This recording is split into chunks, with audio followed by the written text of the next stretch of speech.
सर्वसिद्धिप्रदं देवं सर्वसिद्धिप्रदं देवं सर्वशत्रुविवर्जितं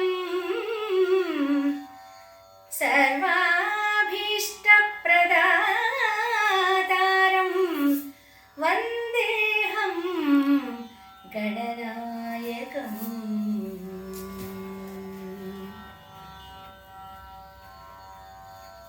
पशूनां पतिं पापनाशं पशूनां पतिं पापनाशं परेशं गजेन्द्रस्य कृत्तिं वसानं वरेण्यं जटाजूट मध्ये स्फुरद्गाङ्गवारिं जटाजूटमध्ये स्फुरद्गाङ्गवारिं महादेवम् एकं स्मरामि स्मरारिं महादेवमेकं स्मरामि स्मरारिम्।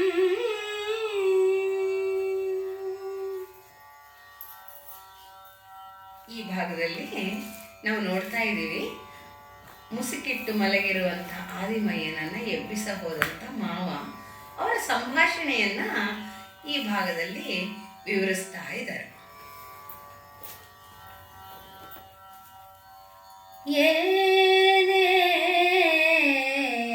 ಏನೇನೆಂದು ನಿಂದಿಸಿ ನುಡಿದೊಡಂ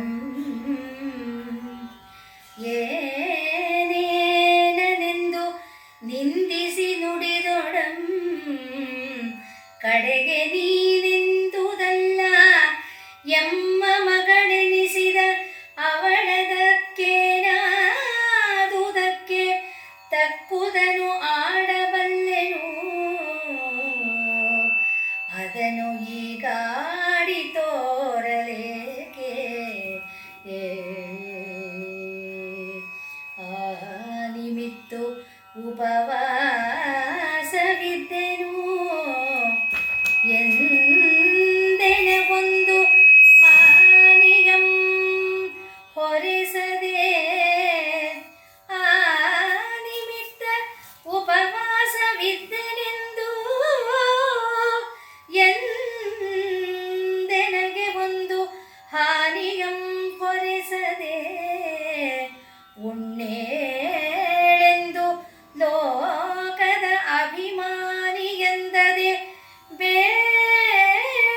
ಬೇಡಿಕೊಳ್ಳುತ್ತಿದ್ದೊಡೆ ಉಣ್ಣೆನೋ ಉಣ್ಣೆನೋ ಹೋಗು ಹೋಗೆಂದನು.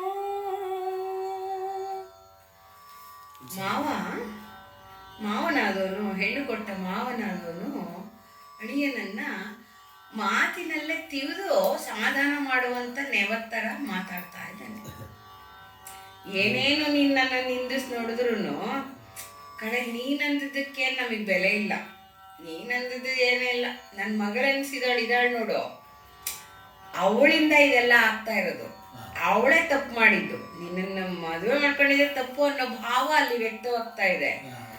ಇದಕ್ಕೆ ನಾನು ತಕ್ಕದಂಗೆ ಆಡಬಲ್ಲೆ, ಆದರೆ ನಾನು ಆಡಿದ್ರೆ ನೀನೇನು ಇರೋಕ್ಕಾಗಲ್ಲ ಇಲ್ಲಿ, ನಾನು ಅಂತ ಮಾತಾಡಬಲ್ಲೆ ನಾನು, ಆದರೆ ಆಡಿ ತೋರಲೇಕೆ, ಆಡ್ಬಿಟ್ಟು ನಾನೇ ಕೈ ತೋರಿಸ ಅವಲಕ್ಷಣ ಅನ್ನಿಸ್ಕೋಬೇಕು ನಮ್ಮ ನಿಮಿತ್ತ.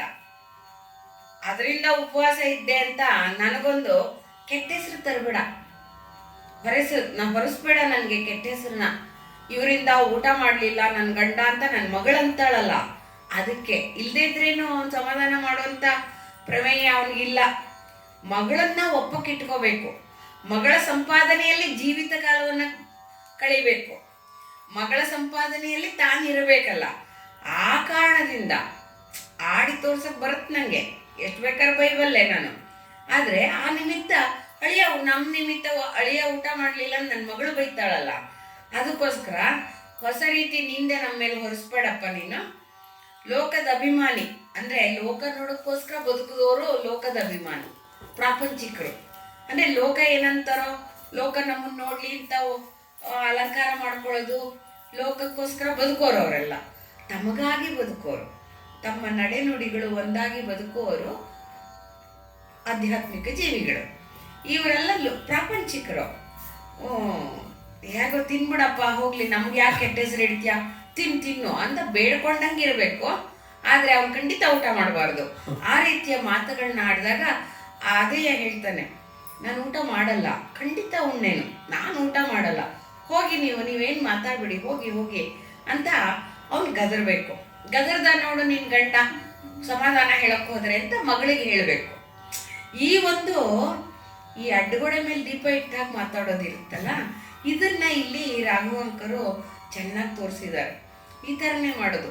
ಅವ್ರೇನು ಕ್ಷಮೆ ಕೇಳ್ಕೋಬೇಕು ಅಂತ ಕೇಳ್ತಿಲ್ಲ, ಇನ್ನೇನು ಮಾಡೋಕ್ಕಾಗತ್ತೆ, ಆ ಮಗಳಿಗೋಸ್ಕರ ಕೇಳ್ಕೋಬೇಕಾಗಿದೆ. ಮಗಳಿಗೆ ಯಾಕೆ ಮಗಳನ್ನು ಬೈದು ಇಟ್ಟಾಡ್ಸಲ್ಲ ಅಂದರೆ ಅವಳಿಂದ ಜೀವನ ನಡಿಬೇಕಾಗಿದೆ. ಇಷ್ಟು ಈ ಪದ್ಯ ವ್ಯಕ್ತಪಡಿಸುತ್ತೆ. ಮನ್ನಿಸಿದೊಡೆ ಉಲಿದು ಬೆಕ್ಕಳಿಸಿ ನುಡಿವವ, ಮನ್ನಿಸಿದೊಡೆ ಉಲಿದು ಬೆಕ್ಕಳಿಸಿ ನುಡಿವವ, ಮುನ್ನ ತನ್ನ ದೇವರನು ತಂದು ಎಮ್ಮ ಹುಲಿಗೆರೆಯ ಸುರಹೊನ್ನೆಯ ಮಹಾ ಬಸದಿಗೊಡು ನಿಲ್ಲಿಸಿ, ಬಳಿಕ ಆನು ಮೊದಲಾದ ಜೈನ ಕುಲವ ಬಂದಮಂಬಡಿಸಿ, ಹಲ ಕೆಲವರು ಒಕ್ಕಲನು ಹೊರಸದೆ ಅನ್ನವರ ಮರೆದು ಉಣ್ಣನು ಅತಿ ಮೂರ್ಖರೆಂದು ಬಂದಂಬಡಿಸಿ, ಹಲ ಕೆಲವರು ಒಕ್ಕಲನೊರಸದೆ ಅನ್ನವರ ಮರೆದು ಉಣ್ಣನತಿ ಮೂರ್ಖನು ಎಂದು ಸಿಡಿಗನ್ನದೊಡು ಕಟಕಿಗೊಡು ಹದಿರು ಒಳಗಣ ಅಣಕದೊಡು, ಹದಿರೊಳ ಅಣಕದೊಡು ಆದಿಮಯ್ಯನಂ ನುಡಿದನವನು. ಆದಿಮಯ್ಯ ಹೇಳ್ತಾ ಇದ್ದಾನೆ, ನನ್ನ ದೇವರು ಎಂಥವರು, ಮನ್ನಿಸಿದೊಡೆ ಉಳಿದು ಬೆಗ್ಗಳಿಸಿ ನುಡಿಬೋ.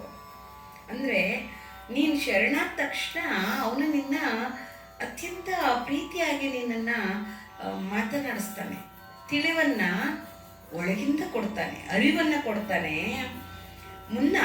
ಅದರಿಂದ ಮುಂಚೆ ಇದ್ದಲ್ಲ ನನ್ನ ದೇವರನ್ನು ತಂದು ಆ ಹುಲಿಗೆರೆಯ ಮಹಾಬಸದಿಯಲ್ಲಿ, ಅಂದರೆ ಎಲ್ಲಿ ಶಿವ ದೇವಾಲಯನ್ನ ಬಸದಿಯನ್ನಾಗಿ ಮಾರ್ಪಡಿಸಿದ್ರೋ ಅಲ್ಲಿ ನಿಲ್ಲಿಸಿದ ಮೇಲೆ ನಾನು ಮೊದಲು ಊಟ ಗೀಟ ಮಾಡ್ತೀನಿ. ಜೈನ ಕುಲವನ್ನು, ಅಂದರೆ ಯಾರು ಶಿವನಿಗೆ ಹಾನಿ ಮಾಡಿರ್ತಾರೋ ಆ ಜನರಿಗೆ ಅವರ ಒಕ್ಕಲತನ, ಅಂದರೆ ಅವ್ರು ನಾಚ್ಕೋಬೇಕು. ಹಾಗೆ ಒರೆಸಾಕ್ಬಿಡ್ತೀನಿ ಅಂದರೆ ಅವ್ರನ್ನೆಲ್ಲ ಸಾಯಿಸ್ಬಿಡ್ತೀನಿ ಅನ್ನೋ ಅರ್ಥ ಇಲ್ಲಿ ಬರಲ್ಲ. ಒರೆಸಿದ್ದೀನಿ ಅಂದರೆ ಅವ್ರು ನಾಚ್ಕೋಬೇಕು. ಹೀಗೆಲ್ಲ ನಾವು ಮಾಡಿದ್ವಲ್ಲ, ಶಿವ ದೇವಾಲಯವನ್ನು ಬೇರೆ ದೇವಸ್ಥಾನವನ್ನಾಗಿ ಮಾಡಿದ್ವಲ್ಲ ಅನ್ನುವ ರೀತಿಯಲ್ಲಿ ನಾನು ಮಾಡೋವರೆಗೂ ಮರೆತು ಕೂಡ ಊಟ ಮಾಡಲ್ಲ ಅಂದಾಗ ಈ ಮಾವ ಏನು ಮಾಡಬೇಕು, ಅಷ್ಟೊತ್ತವರೆಗೂ ಬಾಯಿ ಮಾತಿನ ಸಮಾಧಾನ ಹೇಳ್ತಾ ಇದ್ದೋನು ಅತಿ ಮೂರ್ಖ. ನಿಂಗೆ ಕೋಪದಲ್ಲಿ ಸಿಡಿಗನ್ನದಳು, ಅಂದರೆ ಸಿಡಿದುಬಿಟ್ಟು, ಮೂರ್ಖ ಅಂತ ಸಿಡಿದುಬಿಟ್ಟು ಕಟಕಿಯಲ್ಲಿ ಕುಟುಕದ ಅಂದರೆ ವ್ಯಂಗ್ಯ ಮಾಡ್ದ. ಹದಿರೋಳು ಅಣಕದೊಳು ಆದಿಮಯ್ಯನಂ ಹೇಗೆ ಕಟಿಕಿಯೋಳು, ಅಂದರೆ ಮಾತಿನ ಒಳಗೆ ಕಟಿಕಿನ ಇಟ್ಟುಬಿಟ್ಟು ಮಾತಾಡ್ತಿದ್ದಾನಂತವನು. ಅಂದರೆ ಸಿಹಿಯ ಲೇಪನದಲ್ಲಿ ಕಹಿಯಾಗಿ ಮಾತಾಡುವಿಕೆ, ಇದೊಂಥರ ಜಾಣ್ಮೆ. ಮಾತಿನ 16 ಸ್ತರಗಳಲ್ಲಿ ಇದೊಂದು ಕೆಟ್ಟವರ ಅಸ್ತ್ರ. ಇದು ಅವರು ಬೈದಾಗಿರಲ್ಲ, ಒಳರ್ಥ ನೋಡಿದ್ರೆ ಬೈದಂಗಿರುತ್ತೆ. ಈ ಥರ ಎಲ್ಲ ಮಾತಾಡ್ತಾರಲ್ಲ, ಆ ಜಾಣ್ಮೆಯನ್ನು ಆ ಪಾಲ್ಸೆಟ್ಟಿ ಉಪಯೋಗಿಸ್ತಾ ಇದ್ದಾನೆ. ಮುಂದಿನ ಕತೆ ಲೇಸನಾಡಿದೆ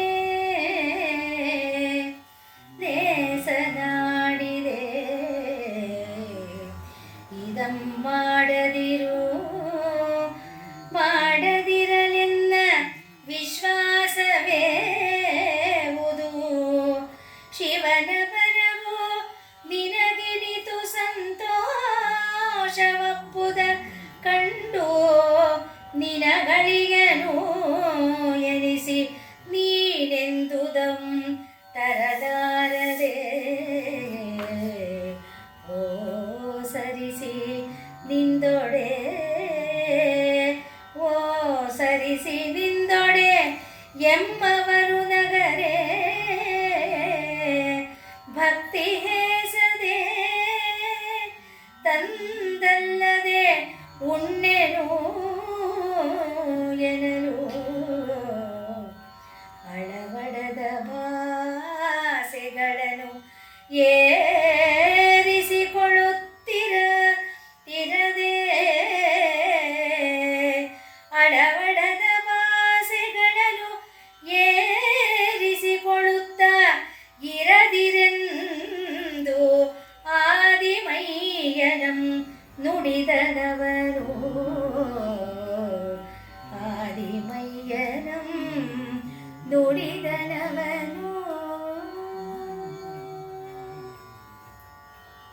ಅವನು ಕಟ್ಕಿ ಆಡ್ಬಿಟ್ಟಿದ್ದಾನೆ. ಏನಂತ ಈ ಥರ ನೋಡು, ನಿನ್ನ ದೇವರನ್ನ ನಿಲ್ಲಿಸ್ಕೊಂಡೆ ಊಟ ಮಾಡ್ಕೊ ನೀನು, ಪರವಾಗಿ. ಯಾಕೆ ನಾ ಹೇಳಿದ್ರೆ ಕೇಳಲ್ವಲ್ಲ ನೀನು. ನಮ್ಮ ಜೈನ ಕುಲವನ್ನೆಲ್ಲ ನೀನು ಕಷ್ಟಪಡಿಸ್ಬಿಡು, ಆಮೇಲೆ ಮಾಡು. ಈ ಥರ ಎಲ್ಲ ಮಾಡಿದ್ರೆ ನೀನು ಮೂರ್ಖ ಅನ್ನಿಸ್ಕೋತೀಯ ನೀನು ಅಂತೇನೇನೋ ಹೇಳ್ಬಿಟ್ಟ ಅವನು. ಅದಕ್ಕೆ ಆದಯ್ಯಂಗೆ ತುಂಬ ಬೇಜಾರಾಯಿತು. ಒಳ್ಳೇದು ಹೇಳಿದೆ ಮಾವ, ಒಳ್ಳೇದು ಹೇಳಿದೆ. ಇನ್ನೇನು ನೀನು ಹೇಳಿದ್ದನ್ನು ಮಾಡೋದಕ್ಕಿನ್ನ ನಂಗೆ ಇನ್ನೇನಿದೆ. ಮಾವ, ಹೆಣ್ಣು ಕೊಟ್ಟು ಮಾವ ನೀನು ಹೇಳಿದ್ದಕ್ಕಿನ್ನ ಮಾಡೋದು ಇಷ್ಟು. ನನ್ನ ಶಿವನ ಬರುವು ಅವ್ನು ಬರಬೇಕು ಅಂತ ನಿಂಗೆ ಇಷ್ಟೊಂದು ಸಂತೋಷ ಪಟ್ರೆ ನೀನು ಅಳಿಯನ ಆಗ್ಬಿಟ್ಟು ನಾನು ಅದನ್ನು ತರಲಾರ್ದೆ ಇರ್ತೀನ? ಖಂಡಿತ.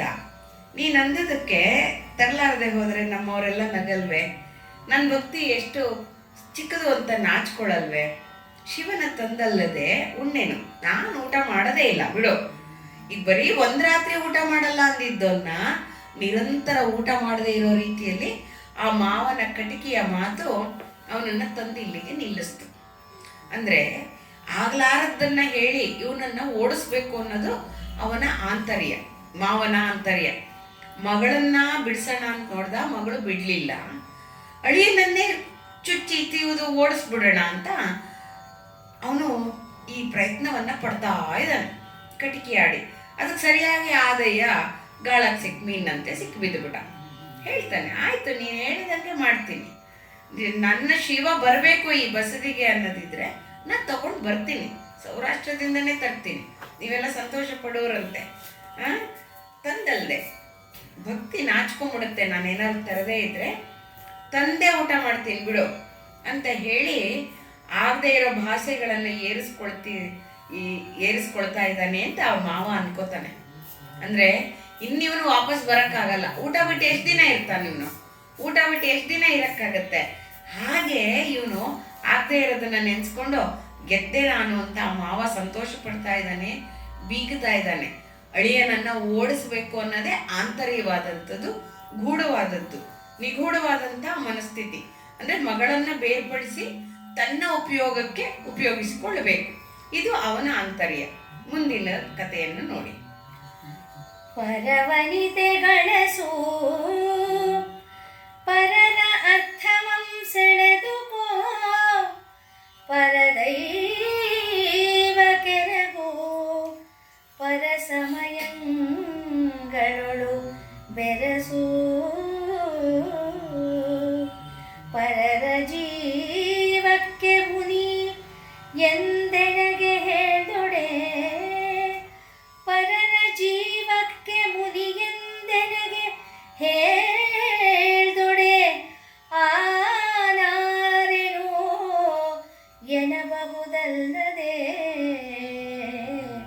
ಹರನನು ಇಲ್ಲಿಗೆ ಬರಿಸು ಹರದೂಷಕರನು ಹೊರಸು ಹರಮತವನು ಉದ್ಧರಿಸು ಹರ ಸಮಯದೊಳು ಬೆರೆಸು ಹರಪುರದೊಳು ಅವತರಿಸು ಹರನ ನಿಲ್ಲಿಗೆ ಬರಿಸು ಹರದೂಷಕರನು ಹೊರಸು ಹರಮತವನು ಉದ್ಧರಿಸು ಹರ ಸಮಯದೊಳು ಬೆರೆಸು ಹರಪುರದೊಳು ಅವತರಿಸು ಎಂದು ನೀನೆನಲು ಒಲ್ಲೆನೆನಬಹುದೇ ಹೇಳೆಂದನು. ಯಾರಾದರೂ ಪರಸ್ತ್ರೀಯರ ಪ್ರಾಣವನ್ನು ತೆಗಿ ಪರಧನವನ್ನು ಸೆಳೆದ್ಕೊಂಬಿಡು, ಬೇರೆಯವರದ್ದು ದುಡ್ಡನ್ನು ಸೆಳಕೋ, ಪರದೈವಕ್ಕೆ ನಮಸ್ಕಾರ ಮಾಡು ಅಂತ ಹೇಳಿ ಕಾಲವಲ್ಲದ ಕಾಲದಲ್ಲಿ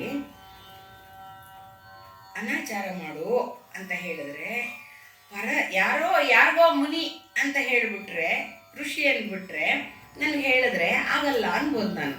ಆದರೆ ನೀ ಹೇಳಿದ್ದೇನೋ, ಹರನನ್ನೇ ಇಲ್ಲಿಗೆ ಬರ್ಸು, ಇಲ್ಲಿಗೆ ಕರ್ಕೊಂಬ ಶಿವನನ್ನ ಶಿವದೂಷಕರನ್ನ ಹೊರಸಾಕು ಅಂತ ಹೇಳ್ತಾ ಇದೆಯಾ. ಕಾಲಕ್ಕೂ ಶಿವನನ್ನೇ ಧ್ಯಾನ ಮಾಡು ಅಂತ ಹೇಳ್ತಿದ್ಯಾ, ಬೆರೆಸ್ಕೋ ನಿನ್ನಲ್ಲಿ ಅಂತ ಹೇಳ್ತೀಯ. ಅಂದರೆ ಶಿವನೊಡನೆ ಬೆರೆಸ್ಕೋ ಅಂತ ಹೇಳಿದ್ರೆ ಶಿವ ಧ್ಯಾನದಲ್ಲೇ ಕಾಲ ಕಳಿ ಎನ್ನುವ ಅರ್ಥ ಬರುತ್ತೆ.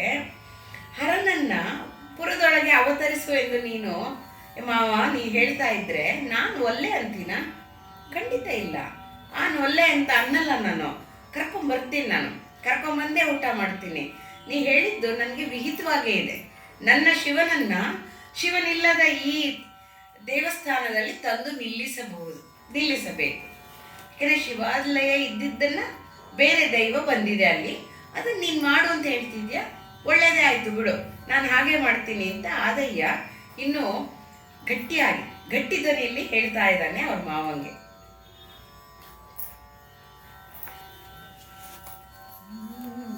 ಯುಕ್ತಿಗೆಟ್ಟ ಅರಿವಿದಲ್ಲವೇ ಬೇಳು, ರೂಪನ ವಿಮುಕ್ತನ ಅರ್ವಾಚೀನನೆಂದು ಹೊಗಳ್ವಿರಿ. ಮತ್ಯಸಕ್ತನಂ ತಪ್ಪಂತೆ ತಗೆನೋ ಜನರು, ನಿನ್ನಿಚ್ಛೆಗೆ ಶಿವನು ಹೇಳು ಎಂದೆನೆ. ಭಕ್ತಾನುಕಂಪಿ ಭಕ್ತಾರ್ಥಿ ಭಕ್ತ ಪ್ರೇಮಿ ಭಕ್ತವತ್ಸಲ ಭಕ್ತ ಸುಲಭ ಭಕ್ತರ ಬಂಧು ಭಕ್ತದೇಹಿಗನು ಎಂಬ ಬಿರುದುಳ್ಳ ಶಿವನನು ಅಂತ ಪುದರಿದೆ. ಭಕ್ತಾನುಕಂಪಿ ಭಕ್ತಾರ್ಥಿ ಭಕ್ತ ಪ್ರೇಮಿ ಭಕ್ತವತ್ಸಲ ಭಕ್ತ ಸುಲಭ ಭಕ್ತರ ಬಂಧು ಭಕ್ತದೇಹಿಗನೆಂಬ ಬಿರುದುಳ್ಳ ಶಿವನನು ಆತ ಕುದರಿದೆ ಹೇಳೆಂದನು. ಮತ್ತೆ ಮಾವ ಛೇಡಿಸ್ತಾರೆ. ಏನ್ ನಿಂಗೆ ಬುದ್ಧಿ ಇದೆಯಾ? ಯುಕ್ತಿಗೆಟ್ಟ ಅರಿವಲ್ವಾ ಇದು? ಉಪಾಯನೇ ಗೊತ್ತಿಲ್ಲದಲ್ವಾ? ಹೇಳು. ಅವನು ಅರೂಪ, ನಿರಾಕಾರ ಸ್ವರೂಪನು. ಶಿವ ನಿರಾಕಾರನು, ವಿಮುಕ್ತ. ಅವನು ವಿಮುಕ್ತನಾದವನು, ಅರ್ವಾಚೀನನಂದು ಅತ್ಯಂತ ಸನಾತನನು ಅವನು ಅಂತ ಹೊಗಳ್ತೀರಾ? ಒಬ್ಬ ಮನುಷ್ಯ ಕರೆದು ಬಿಟ್ರೆ ನಿನ್ನಾಸಕ್ತಿಗೋಸ್ಕರ ಹೊತ್ತ ತರ್ತೀನಿ ಅಂತಂದ್ರೆ ನಿನ್ನಿಚ್ಛೆನಾ ಶಿವ? ನಿನ್ನಿಚ್ಛೆ ಹಂಗೆ ಹೇಳ್ಬಿಡ್ತಾನ? ಬಂದ್ಬಿಡ್ತಾನ? ನೀ ಕರೆದ್ರೆ ಬರ್ತಾನ? ಅವನೇನೇನು ಮನುಷ್ಯನೇ ಅಂತ ಛೇಡಿಸ್ತಾ ಇದ್ದಾನೆ. ಆಗ ಅದಯ್ಯ ಹೇಳ್ತಾನೆ, ಭಕ್ತಾನುಕಂಪಿ. ಭಕ್ತರು ಕರೆದ್ರೆ ಎಲ್ಲಿಂದ ಎಲ್ಲಿಗಾರು ಬರ್ತಾನೆ, ಏನು ವರವನ್ನಾದರೂ ಕೊಡ್ತಾನೆ. ಎಷ್ಟೊಂದು ಪ್ರಸಂಗಗಳಲ್ಲಿ ಶಿವ ಭಸ್ಮಾಸುರ ಪ್ರಸಂಗದಲ್ಲಿ ವರ ಕೊಟ್ಟು ಆ ರಾಕ್ಷಸನಿಗೆ ತಾನೇ ಓಡು ಹೋಗುವಂತ ಸಂದರ್ಭ. ಅಷ್ಟೊಂದು ಅನುಕಂಪ ಸ್ವಾಮಿಗೆ. ರಾವಣಾಸುರಂಗೆ ವರ ಕೊಟ್ಟಾಗ ಕೈಲಾಸವನ್ನೇ ಅಲ್ಲಾಡಿಸ್ಬಿಡ್ತಿರ್ತಾನೆ. ಅಂಥವನಿಗೆ ವರ ಕೊಡ್ತಾನೆ ಸ್ವಾಮಿ, ತನ್ನ ಆತ್ಮಲಿಂಗವನ್ನೇ ಕೊಡ್ತಾನೆ. ಅಂಥ ಭಕ್ತಾನುಕಂಪಿ, ಭಕ್ತಾರ್ಥಿ, ಭಕ್ತರನ್ನ ಹುಡುಕ್ತಾ ಇರ್ತಾನೆ. ಯಾವ ಪ್ರಾಪಂಚಿಕ ಜೀವಗಳಲ್ಲಿ ಭಕ್ತರನ್ನ ಅರಸ್ತಾನಂತೆ. ಯಾರು ಈ ಕಡೆ ಲೈನಿಗೆ ಬರ್ತಾರೆ, ಯಾರು ಈ ಕಡೆ ಲೈನಿಗೆ ಬರಬಲ್ಲ ಯೋಗ್ಯತೆಯನ್ನುಳ್ಳವರು, ಅವ್ರನ್ನ ಒಂಚೂರು ಪರೀಕ್ಷೆ ಮಾಡಿ ಈ ಕಡೆ ಕರ್ಕೋತಾನೆ. ಭಕ್ತ ಪ್ರೇಮಿ. ಭಕ್ತರಿಗೆ ಕಷ್ಟ ಆದರೆ ಬಿಡ್ತಾನೆಯೇ ಸ್ವಾಮಿ, ಅವನು ಅಷ್ಟು ಪ್ರೀತಿ ಮಾಡ್ತಾನೆ. ಭಕ್ತವತ್ಸಲ, ವಾತ್ಸಲ್ಯದಿಂದ ಸಲಹುತ್ತಾನೆ. ಹಸುಗೂಸುಗಳು ಶಿವ ಶಿವ ಅಂದವ್ರನ್ನ ಕಾಪಾಡಿದ್ ನಾವು ನೋಡಿಲ್ವೇ? ಕೋಳೂರ, ಕಡೆಗೋಸು, ಸಿರಿಯಾಳ ಇಂಥವ್ರ ಭಕ್ತಿಯಿಂದ ಭಕ್ತರಿಗೆ ಹೇಗೆ ಒಲದ. ಭಕ್ತ ಸುಲಭ, ಭಕ್ತರಿಗೆ ಸುಲಭವಾಗಿ ಅವ್ರ ಮನೆಗೆ ಆರೋಗಣೆಗೆ ಬರ್ತಾನೆ ಶಿವ. ಗಂಜಿ ಗುಂಡಯ್ಯ ಚೋಳರಾಜನ ದೇವಸ್ಥಾನವನ್ನ ಬಿಟ್ಟು, ಅಂತಹ ಕಲ್ಲಿನ ದೇವಸ್ಥಾನವನ್ನ ಬಿಟ್ಟು ಗುಂಡಯ್ಯನ ಮನೆಗೆ ಗಂಜಿ ಕುಡಿಯಕ್ಕೆ ಬಂದನಲ್ಲ ಸ್ವಾಮಿ. ಗಂಜಿ ಕುಡ್ದಾದ್ಮೇಲೆ ಅವನ ಅಂಗಳದಲ್ಲಿ ಆಡಿದ ನಾಹ ಗುಂಡಯ್ಯನ ಮುಂದೀಶ್ವರ ರಗಳೆ, ಹರಿಹರನ ರಗಳೆಯಲ್ಲಿ ಬರುತ್ತೆ. ಎಂತ ಚೆನ್ನಾಗಿ ಆ ಗಂಜಿಯ ಋಣವನ್ನ ತೀರಿಸಿ ಹೋಗ್ತಾನಂತೆ ಶಿವ, ನೃತ್ಯ ಮಾಡಿ ಭಕ್ತನ ಕಣ್ಣಿಗೆ ಆನಂದವನ್ನ ಕೊಟ್ಟು. ಅದಕ್ಕೆ ಭಕ್ತ ಸುಲಭ ಅಂತ ಹೇಳ್ತಾರೆ. ಗುಡಿಸಲಿಗೆ ಅವ್ನು ಬರೋ ರೀತಿ ವರ್ಣಿಸೋದು ನೋಡ್ಬೇಕು. ಗಂಗೆಯನ್ನ ಮುಚ್ಚಿಟ್ಟು ಚಂದ್ರನನ್ನ ಅದುಮಿಟ್ಟು ತನ್ನ ಮೃಗ ಚರ್ಮವನ್ನ ಸುತ್ತಿ ಸುತ್ತಿ ಮುದುರ್ಕೊಂಡು ತಲೆ ತಗ್ಗಿಸಿ ಗುಂಡಯ್ಯನ ಗುಡಿಸಲೊಳಗೆ ಬಂತಾನಂತೆ. ಹಗ್ಗದ ಮಂಚದ ಮೇಲೆ ಕೂತ್ಕೋತಾನಂತೆ. ಗುಂಡಯ್ಯ ಸ್ವಲ್ಪ ಗಂಜಿ ಬೇಯಬೇಕು ತಡಿಯಪ್ಪ ಅಂದ್ರೆ ಕಾಯ್ಕೊಂಡು ಕೂತಿರ್ತಾನಂತೆ ಶಿವ. ಆ ಒಂದು ಲೋಟ ಗಂಜಿಗೆ ರಾಜನಿಗೆ ನಿನ್ ಮುಹೂರ್ತ ಚೇಂಜ್ ಮಾಡು, ನನ್ ಗಂಜಿ ಕುಡಿಯಕ್ಕೆ ಹೋಗ್ಬೇಕು ಅಂತ ಹೇಳಿರ್ತಾನೆ. ಇದು ಶಿವನ ಅನುಕಂಪವನ್ನ ತೋರಿಸುತ್ತೆ, ಭಕ್ತ ಸುಲಭತೆಯನ್ನ ತೋರಿಸುತ್ತೆ. ಅಂದ್ರೆ ಅಂಗೈಯಿನ ನೆಲ್ಲಿಕಾಯಂತೆ. ಅದಕ್ಕೆ ಬಸವಣ್ಣವರು ಇಷ್ಟಲಿಂಗವನ್ನ ಕೊಟ್ಟಿದ್ದು. ಶಿವ ಬೇರೆಲ್ಲೂ ಇಲ್ಲ, ನೀನ್ ಒಳಗಿದಾನೆ, ನೋಡಕ್ ಬರಲ್ವಲ್ಲ, ಲಿಂಗವನ್ನ ಕಟ್ಕೊಂಡ್ಬಿಡು, ಅದನ್ನ ನೀನ್ ಕರೆದಾಗ ಕರಸ್ಥಳಕ್ಕೆ ಬರ್ತಾನೆ. ಜಗವೆಲ್ಲ ವ್ಯಾಪಿಸಿರೋನ ಕರಸ್ಥಳಕ್ಕೆ ಚುಳುಕಾಗಿ ಬರ್ತಾನಲ್ಲ, ಅದರಿಂದ ಅವನು ಭಕ್ತರ ಬಂತು. ಬರೀ ಕಷ್ಟ ಕಾಲದಲ್ಲಲ್ಲ, ಸಂಕಟ ಬಂದಾಗ ವೆಂಕಟರಮಣ ಅಲ್ಲ, ಉಸಿರಲ್ಲಿ ಸದಾ ಕಾಲ ಇರುವಂಥವನು ಶಿವ. ಭಕ್ತ ದೇಹಿಕ ಅಂದ್ರೆ ಭಕ್ತನ ಶರೀರದಲ್ಲಿ ಶರೀರವನ್ನೇ ತನ್ನ ವಾಸಸ್ಥಳವಾಗಿ ಮಾಡಿಕೊಂಡು ಇರೋನು. ಅಂದ್ರೆ ಎನ್ನ ಕಾಲೇ ಕಂಬ, ಎನ್ನ ದೇಹವೇ ದೇಗುಲ, ಶಿರವನ್ನ ಕಳಸವಯ್ಯ, ಇದನ್ನೇ ಹೇಳಿದ್ರು. ಭಕ್ತ ದೇಹಿಕ ಅಂದ್ರೆ ಈ ದೇಹವೇ ದೇವಾಲಯ, ಇದರಲ್ಲಿ ಶಿವನನ್ನ ಪ್ರತಿಷ್ಠಾಪನೆಗೊಳಿಸ್ಕೊಳ್ಳೋನು ಭಕ್ತ. ಆ ಭಕ್ತ ಎಂಬ ಬಿರುದುಳ್ಳನ ಶಿವನನ್ನ ಆಂತರ್ಯವನ್ನ ಅರಿಯಕ್ಕೆ ಸಾಧ್ಯವೇ ಅಂತ ಆದಯ ಹೇಳ್ತಾನೆ. ಯಾಕೆ ಕೇಳಲ್ಲ ನನಗೆ, ಅವನು ಭಕ್ತಾನುಕಂಪಿ, ಖಂಡಿತ ಕರ್ಕೊಂಡ್ಬರ್ತೀನಿ ಅಂತ ಆದಯನ ವಿಶ್ವಾಸ, ಆದಯನ ಆತ್ಮವಿಶ್ವಾಸವನ್ನ ಇದರಲ್ಲಿ ಹೇಳುತ್ತೆ. ಯಾಕೆಂದ್ರೆ ಅವನು ಗಣನಾಥನಾಗಿದ್ದವನು, ಶಿವನ ಮೇಲೆ ಅಚಲವಾದ ನಂಬಿಕೆ. ಮುಂದಿನ ಕಥೆಯನ್ನ ನೋಡಿ.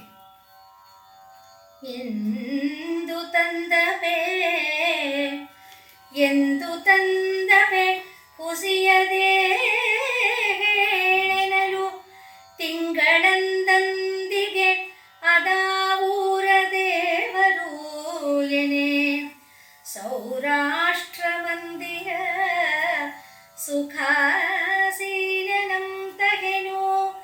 ತಾರದಿರೆ ಬಾರನು ಎಂದಣಕಿಸುತ್ತಿರೆ ತಂದಲ್ಲದೆ ಇನ್ನು ಉಣ್ಣೆನು ಅಕ್ಕಕ್ಕೂ ನೀನೆಂದಂತೆ ತರಲಾರೆ ತಾರದಿರಲು ಅದಕ್ಕೇನು ಕುಂದಿಲ್ಲ ಮೇಲಿನ್ನು ಶಾಸ್ತಿಗೆ ನಿಂದೊಡೆ ಎಂದಂ ಧೀರನಾದ ಆದಯ್ಯನು. ಇಲ್ಲಿ ಮತ್ತೆ ಮಾವ ಅಳಿಯನ ಸಂವಾದ ಮಾಡಿಕೊಂಡು, ಯಾವತ್ತು ತರ್ತೀಯ, ಸುಳ್ಳು ಹೇಳ್ದೆ ಹೇಳ್ಬಿಡು, ತರ್ತಾನಂತೆ ಶಿವನ್ನ. ಅವನಿಗೆ ಧೋರಣೆ ಆ ಮಾವಂಗೆ, ಯಾಕಂದ್ರೆ ಶಿವಭಕ್ತನಲ್ಲ ಅವನು. ಅದಕ್ಕೆ ಆದಯ್ಯ ಏನ್ ಮಾಡ್ತಾನೆ, ಹಿಂದಿಗೆ ತಿಂಗಳಿಗೆ ತಂದು ತಿನ್ಬಿಡು ದೇವ್ರನ್ನ. ಯಾವರಿಂದ ತರ್ತೀಯ, ಎಲ್ಲಿಂದ ತರ್ತೀಯ, ಹೇಗೆ ತರ್ತೀಯ? ಸೌರಾಷ್ಟ್ರ ಮಂದಿರದಲ್ಲಿ ಸುಖಾಸೀನವಾಗಿದ್ದಾನಲ್ಲ ಆ ಶಿವನನ್ನ ತಗೊಂಬರ್ತೀನಿ ನಾನು ಅಂತಾನೆ. ತರದೇ ಇದ್ರೆ ಹೇಗೆ ಅಣಕಿಸ್ತಾನೆ ನೋಡಿ, ಅಂದ್ರೆ ರೊಚ್ಚಿಗೆಬ್ಸೋದು, ಆ ಪುರುಷಾಭಿಮಾನವನ್ನ ಕೆಣಕೋದು ಅಂದ್ರೆ ಇದು. ತರದೇ ಇದ್ರೆ ಬಾರದೇ ಇದ್ರೆ ಎಂದು ಅಣಕಿಸ್ತಾ ಇದ್ದಾನಂತೆ. ತಂದಲ್ಲದು ಉಣ್ಣೆ, ಊಟನೇ ಮಾಡಲ್ಲ ಬಿಡು, ತರದೇ ಇರೋವರೆಗೂ ನಾನು ಊಟನೇ ಮಾಡಲ್ಲ. ಉಣ್ಣೆನು ಖಂಡಿತ ಊಟ ಮಾಡಲ್ಲ ನಾನು ಅಕ್ಕಕ್ಕೂ.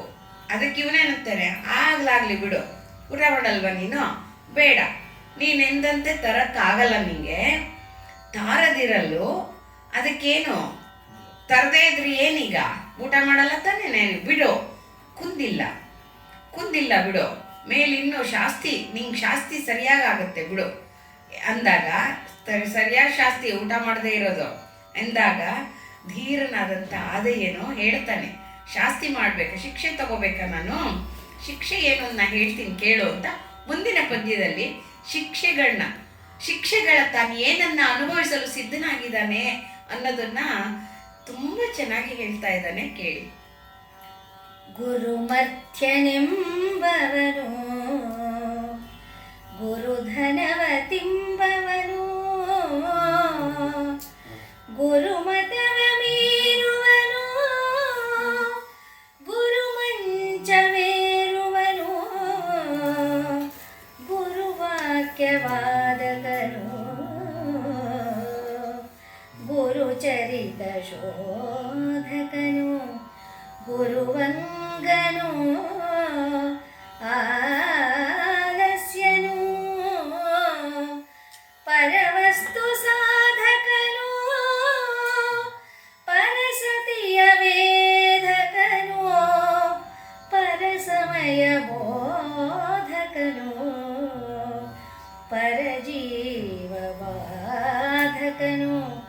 ಹರಿದಿಳಿವ ನರಕದೊಳಗೆ ಇಳಿವೆನು ಈಶ್ವರನಿಲ್ಲದೆ ಬಂದೆನಾದೊಡೆಗೆನಲು ಪರವಸ್ತು ಸಾಧಕನು ಪರಸತಿಯ ವೇದಕನು ಪರಸಮಯ ಬೋಧಕನು ಪರಜೀವವಾದಕನು ಗುರುವಂಗನು ಆಲಸ್ಯನು ಗುರುಚರಿತ ಶೋಧಕನು ಗುರುವಾಕ್ಯವಾದಕನು ಗುರುಮಂಚವೇರುವನು ಗುರುಮತವ ಮೀರುವನು ಗುರುಧನವ ತಿಂಬವನು ಗುರುಮರ್ಥ್ಯನೆಂಬುವನು ಹರಿದಿಳಿವ ನರಕದೊಳಗಿಳಿವನು ಈಶ್ವರನಲ್ಲದೆ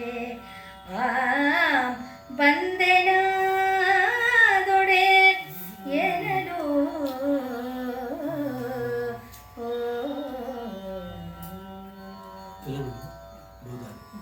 ಎಂಥ ಸೊಗಸಾದ ರಾಗದಲ್ಲಿ ಹೇಗೆ ತನಗಾಗಬೇಕಾದಂಥ ಶಿಕ್ಷೆಯನ್ನ ಅವನು ವ್ಯಕ್ತಪಡಿಸ್ಕೊಳ್ತಾ ಇದ್ದಾನೆ ನೋಡಿ.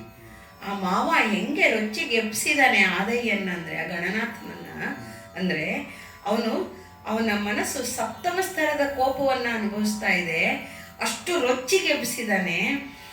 ಗುರುವನ್ನ ನನ್ಗೆ ಎಂಥ ಶಾಸ್ತಿ ಬೇಕು ಅಂತ ಕೇಳದೆ ಅಲ್ವಾ ಮಾವ ನೀನು? ಗುರುವನ್ನ ಬರೀ ಮನುಷ್ಯ ಅಂತ ಅನ್ಕೊಂಡವನು.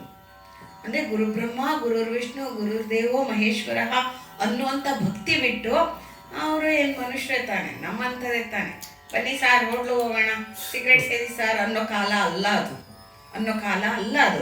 ಅದು ಮನುಷ್ಯರೇ ಅಲ್ಲ, ದೈವ ಸಮಾನರು ಗುರುಗಳು ಅನ್ನೋ ನೋಡೋ ಕಾಲ. ಅದಕ್ಕೆ ಗುರುವನ್ನ ಬರೀ ಮನುಷ್ಯ ಅನ್ನೋನು. ಗುರುಧನವನ್ನ ಅಂದ್ರೆ ಗುರುವಿನ ಹಣವನ್ನ ಕದ್ದು ತಿನ್ನೋನು. ಅಂದ್ರೆ ಅವನಿಗೆ ಕೊಡಬೇಕಾದ್ದನ್ನು ಕೊಡದೆ ತಿನ್ಬಿಟ್ರೆ ಗುರುಮತವ ಮೀರುವನು, ಗುರು ಮಾಡಿದ ಶಾಸನವನ್ನ ಧಿಕ್ಕರಿಸುವವನು. ಗುರು ಮಂಚವೇರುವನು ಅಂದ್ರೆ ಗುರು ಕೂತ ಸ್ಥಾನದಲ್ಲಿ ಉದ್ದಟತನದಿಂದ ಏರುವನು.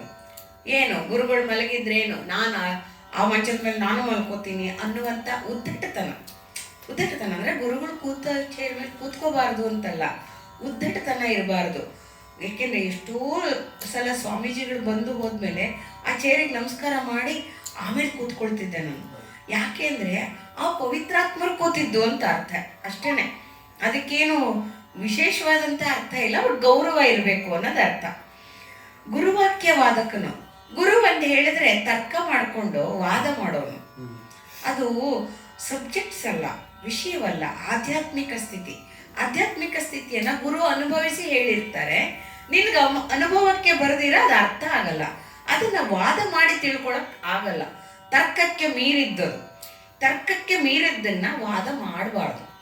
ಏಕೆಂದ್ರೆ ದೈವವನ್ನ ಅವರವ್ರದೇ ರೀತಿಯಲ್ಲಿ ಆಯಾ ಜೀವಗಳ ಒಂದು ಕೇಪಬಿಲಿಟಿ, ಶಕ್ತಿ ಇದ್ದಷ್ಟು ಅರ್ಥ ಮಾಡ್ಕೊಳಕ್ಕಾಗತ್ತೆ. ಶಕ್ತಿ ಇಲ್ಲದೆ ಇದ್ರೆ ದೈವ ಅರ್ಥ ಆಗಲ್ಲ. ಪೂಜೆ ಮಾಡ್ಕೊಂಡಿರ್ಬೋದು, ತಪ್ಪೇನಿಲ್ಲ.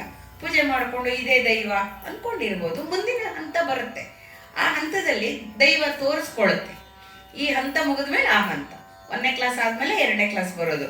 ಅದನ್ನ ಗುರುವಾಕ್ಯ ವಾದಕನು ಅಂತ ಕರೀತಾರೆ. ಗುರುಚರಿತ ಶೋಧಕನು.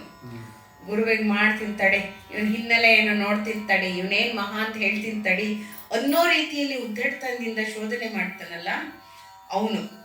ಗುರುವಂಗನ ಆಲಸ್ಯನು. ಗುರು ಏನಾರು ಕಾಲೊತ್ತು ಅಂದ್ರೆ ಆಲಸ್ಯ ಪಟ್ಕೊಳ್ಳೋದು, ಅಯ್ಯ ನಂಗೆ ಆಗಲ್ಲ ಈಗ ಹೋಗಿ.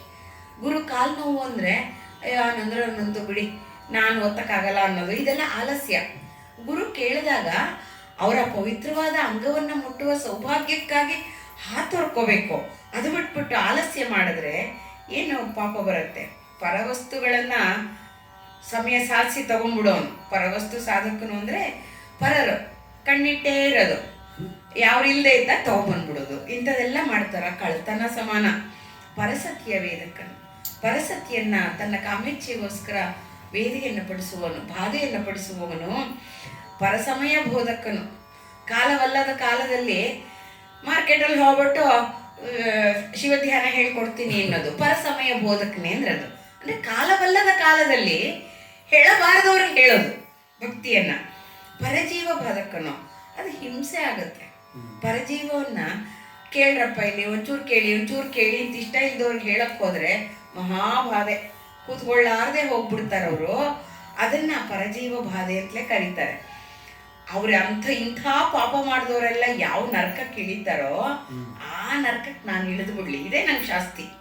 ಶಿವನನ್ನ ತರದೆ ಬಂದುಬಿಟ್ರೆ ನನಗೆ ಇಂಥ ಪಾಪಿಗಳು ಇಳಿಯೋಂಥ ನರಕದಲ್ಲಿ ನನಗೆ ಇಳಿಸ್ಬಿಡ್ಲಿ ದೇವರು. ಇದು ನಾನು ನಿಮ್ಗೆ ಹೇಳ್ತಾ ಇದ್ದೀನಿ ಅಂತ ಆದಯ್ಯ ಒಂದೇ ಮನಸ್ಸಿನಿಂದ ಶಪಥವನ್ನು ಮಾಡ್ತಾ ಇದ್ದಾನೆ. ಅಂದ್ರೆ ಶಿವನನ್ನ ತರದೆ ದಾರಿ ಇಲ್ಲ, ಆ ಥರ ತಂದಿಟ್ಟ ಆ ಮಾವ. ಅಂದ್ರೆ ಕೂರಲಿಗಿನಂಥ ಮಾತುಗಳಿಂದ ಚುಚ್ಚಿ ಚುಚ್ಚಿ ಶಿವಭಕ್ತಿಯನ್ನ ಮೇಲೆಬ್ಬಿಸಿದ. ಮುಂದಿನ ಕಥೆಯನ್ನ ಕೇಳಿ. ಬೇಕಾದೊಡೆ ಉಣ್ಣು ಬೇಡದೊಡೆ ಮಾಡು, ಈಶನಂತ ಕಡೆಗೆ ತಾರದಿರು ನುಡಿಸಿ ನೋಡಿದೆನು. ಐಸೆ ಕಾಕನಮ್ಮಚ್ಚಿ ಮರುಳಾದಳು, ಕಾಕನಮ್ಮೆಚ್ಚಿ ಮರುಳಾದಳಿ ಮಗಳು ಎಂದು ತಂದೊಳಗೆ ತಾನೆ ಮರುಗಿ. ಸಾಕಿನ್ನು ನಿನ್ನ ಕೂಡಣ ತರ್ಕವೂ ಎನ್ನುತ್ತ ಮಾಯಾಕಾರಿ ಹೋಗೆ ಬೆಳಗಹ ಜಾವಗೆ ಧೈರ್ಯ ಆಕೀರ್ಣನಾದಯ್ಯನು. ಧೈರ್ಯ ಕೀರ್ಣನಾದಯ್ಯನು ಅಂಗನೆಗೆ ಹೋಗಿ ಬಹನೆ ಎಂದು ಬೆಸಗೊಂಡನು. ಇಲ್ಲಿ ಪದ್ಮಾವತಿಯ ತಂದೆಯ ನಿಜವಾದ ಬಣ್ಣ ಬಯಲಾಗ್ತಾ ಇದೆ. ಈ ಮಾತುಗಳಲ್ಲಿ ರಾಘವಾಂಕರು ಅವನ ನಿಜವಾದ ಬಣ್ಣವೇನು ಅಂತ ತೋರಿಸ್ತಾ ಇದ್ದಾರೆ. ಬೇಕಾದ್ರೆ ತಿನ್ನು, ಬೇಕಾದವರು ಉಣ್ಣು, ಬೇಡದೆಡೆ ಮಾಡು, ಬಿಟ್ಟಾಕತ್ಲಗೆ. ಈಶನಂತ ಶಿವನನ್ನ ತಂದ್ರೆ ತಾ ಬಿಟ್ರೆ ಬಿಡು, ಕಡೆಗೆ ತಾರದಿರು, ತಂದ್ರೆ ತಾ ಬಿಟ್ರೆ ಬಿಡು, ನುಡಿಸಿ ನೋಡದೆ ಅಷ್ಟೇ. ಈ ಕಾಗೆನ್ ಮೆಚ್ಚಿ ಮರಳಾಗ್ಬಿಟ್ಲು ನನ್ನ ಮಗಳು. ಅಂದ್ರೆ ನೀನೇನೋ ತುಂಬಾ ಶ್ರೀಮಂತ ಅಂತ ಹೇಳಿ ಮರಳಾಗಿದ್ದಾಳೆ ಎಂದು ತನ್ನೊಳಗೆ ತಾನೇ ಮರುಗಿ. ಅಂದ್ರೆ ಅವರು ಆ ವ್ಯವಸ್ಥೆಯಲ್ಲಿ ಇರ್ತಾರೆ, ಬೇರೆಯವರ ಪರಧನವನ್ನು ಎಳ್ಕೊಳ್ಳೋ ಸ್ಥಿತಿಲೇ ಇರೋದು ಅವರು. ಯಾಕೆಂದ್ರೆ ವೇಶ್ಯೆಯರ ಒಂದು ಇದೆ, ಅದು ಕ್ಷಣದ ರೂಪಾಯೇ ಅವರ ಬದುಕು. ಆ ಬದುಕನ್ನ ಇವಳು ಬಿಟ್ಟುಬಿಟ್ಲು ಅನ್ನೋ ಸಂಕಟ ಅವನಿಗೆ ಸಾಕು. ಅದಕ್ಕೆ ಮೇಲೆ ಹೇಳ್ತಾನೆ, ನೀನು ಕೂಡ ತರ್ಕ ಬೇಡ, ಊಟ ಮಾಡಿದ್ರೆ ಮಾಡ್ಕೊ, ಬಿಟ್ರೆ ಬಿಟ್ಕೋ, ಶಿವನ್ ತಂದ್ರೆ ತಾ ಬಿಟ್ರೆ ಬಿಡು, ನಿನ್ನ ಕೂಡಣ ನನಗೆ ಯಾಕೆ ತರ್ಕ, ನನಗೆ ಯಾಕೆ ಇದಲ್ಲ ಅದು ಅದಲ್ಲ ಇದು ಅನ್ನೋ ಮಾತು ಯಾಕೆ ಅಂತ ಹೇಳ್ಬಿಟ್ಟು ಅವನನ್ನು ಮಾಯಾಕಾರಿ ಅಂತಾರೆ ರಾಘವಾಂಕರು. ಅಂದ್ರೆ ಮಾಯೆಯನ್ನ ಕವಿಸುವವರು. ಅಂದ್ರೆ ಯಾವುದೋ ಒಂದು ಅವರಿಷ್ಟದಾಗ ಮಾಡಿದ್ರು ಕೂಡ ಮಾಯಾತರಿಯನ್ನ ಹರಿಯುವಂಥವ್ರು. ನಮ್ಮನ್ನ ತಳ್ತಾರೆ, ಕೋಪಿಸೋ ಛೇಡಿಸೋ ಏನಾದ್ರು ಮಾಡಿ ನಮ್ಮ ದಾರಿಗೆ ನಾವು ಬರಬೇಕು. ಈಗ ಇದುವರೆಗೂ ಇಲ್ಲ ಅದಯ್ಯ ಸುಖವಾಗಿದ್ದು ಬಿಟ್ರೆ ಅವನ ಆದಿ ಗಣನಾಥ ಅನ್ನಕ್ಕೆ ಮತ್ತೆ ಶಿವನನ್ನ ಸೇರುವ ಬಗೆ ಹೇಗೆ ಇಲ್ಲಿ ಚುಚ್ಚಿ ಎಬ್ಬಿಸಿ ಅವನನ್ನ ಕಳಿಸ್ಬೇಕು. ಇದು ಮಾಯೆ ಮಾಡೋ ಕೆಲಸ. ಅದಕ್ಕೆ ಅಂದ್ರೆ ಮಾಯೆ ಅವನಲ್ಲಿ ಆವರಿಸ್ಕೊಂಡು ಇದನ್ನ ಮಾಡಿದಾಳೆ ಅನ್ನೋ ಅರ್ಥವನ್ನು ತಗೋಬಹುದು. ಅಂತ ಹೇಳಿ ತರ್ಕ ಬೇಡ ಅಂತ ಅವ್ನು ಹೊರಟೋದ. ಅಷ್ಟೊತ್ತಿಗೆ ಬೆಳಗಿನ ಜಾವ ಆಯಿತು. ಸೂರ್ಯ ಹೇಗೆ ಬಂದ? ಆದಯ್ಯಂಗೆ ಧೈರ್ಯ ಕಿರಣವನ್ನ ಕೊಟ್ಟ ಹಾಗೆ ಬಂದ. ಧೈರ್ಯ ಕಿರಣನಾದ ಆದಯ್ಯ. ಅಂದ್ರೆ ಸೂರ್ಯನ ತೇಜಸ್ಸು ಆದಯ್ಯಂಗೆ ತೇಜಸ್ಸನ್ನು ಕೊಡ್ತು. ತನ್ನ ಅಂಗನಿಗೆ ಅಂದರೆ ಪದ್ಮಾವತಿಗೆ ಹೋಗಿ ಬರ್ತೀನಿ ಅಂತ ಹೇಳ್ದ. ಅಂದರೆ ಆಗದ ಕೆಲಸಕ್ಕೆ ಇವನನ್ನು ಉಜ್ಜುಗಿಸ್ಬಿಟ್ಟು ಆ ಮಾವ ಇವನು ಬರಲಾರದ ಸ್ಥಿತಿಯನ್ನು ತರಬೇಕು ಅಂತಾನೆ ಈ ಮಾತೆಲ್ಲ ಹೇಳಿ ಹೋಗಿದ್ದಾನೆ. ಇದು ಇಲ್ಲಿ ಅವನ ಉದ್ದೇಶ ನಡೆದಲ್ಲ, ಅವನು ಹೊಟ್ಟೋದ. ಆದರೆ ಶಿವನನ್ನೇ ನಂಬಿರುವಂಥ ಶಿವಭಕ್ತನಿಗೆ ಯಾರ ಉದ್ದೇಶ ಏನಾದ್ರೇನು, ನನ್ನ ಶಿವ ದೇವಾಲಯದಲ್ಲಿ ಶಿವನನ್ನ ತಂದು ನಿಲ್ಲಿಸಬೇಕು, ಇಷ್ಟೇ ಅವನಿಗೆ ಹಿಡ್ಕೊಂಡು ಹೋಗಿ ಬರ್ತೀನಮ್ಮ ಅಂತ ಹೇಳ್ದ. ಹೋಗಬೇಡ ಎನ್ನನು ಅತಿ ದೂರ, ನೆರವಿಲ್ಲದರ ಮೇಗೆ ಉಪವಾಸ, ಬೇಸಗೆ ಬಿಸಿಲು ಘನ, ನಿಮ್ಮ ಸಾಗಿಸುವರಿಲ್ಲ ಶಿವ ನಿಷ್ಕರುಣಿ, ನಿರ್ಮೋಹಿ ಮೇಲೆ ತನ್ನವರೆಂದೊಡೆ ಕೂಗಿಡಿಸಿ ಕಾಡುವನು, ಅದಕ್ಕೆ ತೆಕ್ಕದಿರಿ ತಲೆವಾಗದಿರಿ, ಸೋಮಯ್ಯ ಬಾರದೊಡೆ ಬಾರದಿರಿ, ಹೋಗಿಗೆ ಕಳೆ ಹಿಂದೆ ನಾನಿಪ್ಪ ಪರಿಯ ಕೇಳು ಎಂದಳ ಪದ್ಮಾವತಿ.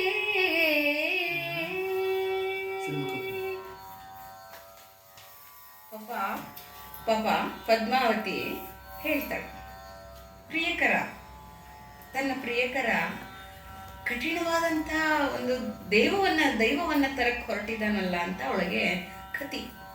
ಪಾಪ ಹೇಳ್ತಾಳೆ, ಅತಿ ದೂರ ಹೋಗ್ಬಿಡ್ಬೇಡ, ಯಾರ್ದು ನೆರವಿಲ್ಲ, ನಿನ್ಗೆ ಯಾರ ಸಹಾಯನೂ ಇಲ್ವಲ್ಲ, ಅದರ ಮೇಲೆ ಉಪವಾಸ ಬೇರೆ ಒಯ್ದೀಯ ನೀನು, ಬೇಸಿಗೆ ಬೇರೆ ಬಿಸಿಲು, ಹೊರಗಡೆ ತಾಪ, ಒಳಗಡೆ ಹಸಿವಿನ ತಾಪ, ಘನ ನಿಮ್ಮ ಸಾಗಿಸುವರಿಲ್ಲ, ಘನವಾಗಿ ನಿಮ್ಮನ್ನ ಏನಾದ್ರು ಸಾಗಿಸಕ್ಕೆ ಏನು ವ್ಯವಸ್ಥೆ ಇಲ್ಲ, ವಾಹನ ವ್ಯವಸ್ಥೆ ಇಲ್ಲ.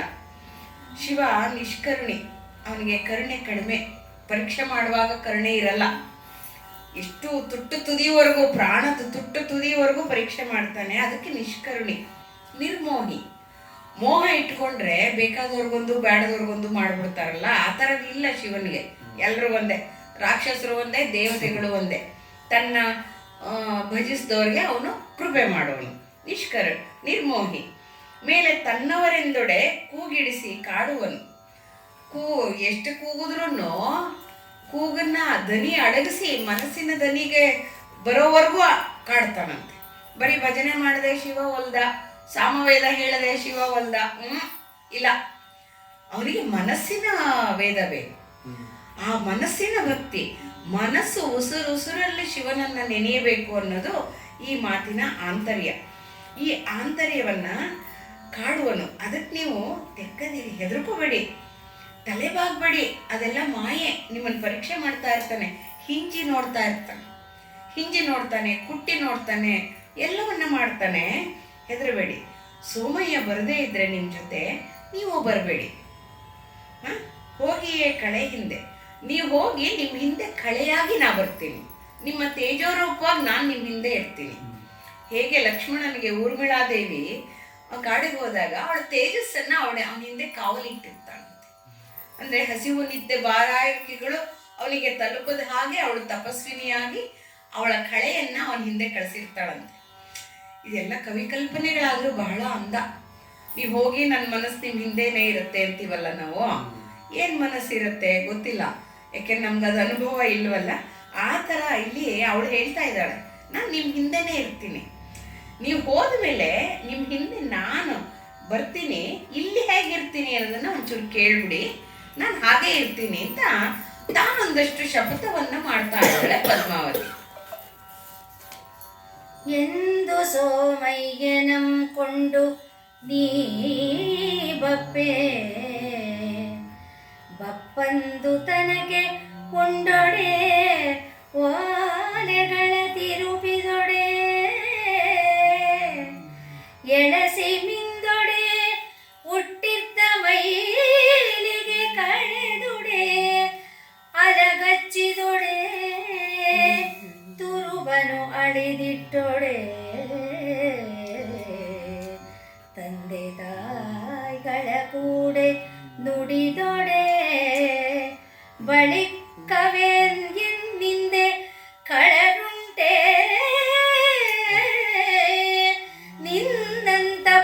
ಪತಿಯ ನಾನೆಂದುವಂ ಕಾಣದಿರಲು, ನಿನ್ನಂತಪ್ಪ ಪತಿಯ ನಾನು ಎಂದುವಂ ಕಾಣದಿರಲೆಂದು